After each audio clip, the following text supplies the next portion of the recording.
নমস্কার বন্ধুরা, আমি সুদীপা এবং তোমাদের স্বাগত জানাই সুদীপাস ইউনিক ব্লগে। আজকে আমি নিয়ে এসেছি একটা প্রাচীন ঘরোয়া আর শুদ্ধ নিরামিষ রান্নার ডালের বড়ি দিয়ে নিরামিষ সবজি, যা খুব সহজ, লাইট আর খুব টেস্টি।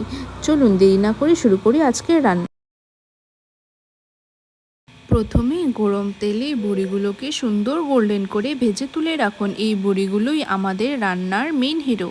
একই তেলে দিয়ে দিন শুকনো লঙ্কা, তেজপাতা, এক চুটকি হিং আর 5 ফোড়ন।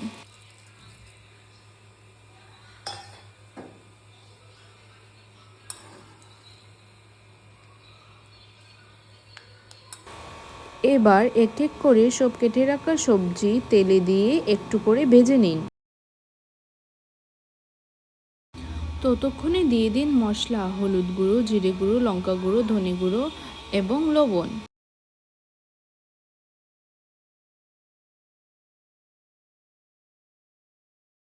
এবার চিড়ে রাখা লঙ্কা এবং কিছু পরিমাণ চিনি দিয়ে সবজিটাকে মিক্স করুন। গ্রেট করা আদা দিয়ে ঢাকনা দিয়ে কিছুক্ষণ ঢাকবেন যাতে সবজিগুলো সফট হয়ে যায়। সবজি সফট হলেই দিয়ে দিন ভাজা বড়িগুলো আর 5-6 মিনিট মিডিয়াম ফ্লেমে একটু রান্না করে নিন। বড়িগুলো সফট হয়ে গেলেই রান্না শেষ। চাইলে একটু ঘি দিতে পারেন লাস্টে। সার্ভ করুন গরম গরম ভাতের সাথে একটা একদম ঘরোয়া নিরামিষ অপরূপ সবজি। যদি রেসিপিটা ভালো লাগে অবশ্যই লাইক, কমেন্ট আর সাবস্ক্রাইব করতে ভুলবেন না। আবার দেখা হবে সুদীপাস ইউনিক ব্লগে নতুন কিছু নিয়ে। ধন্যবাদ আর ভালো থাকবেন।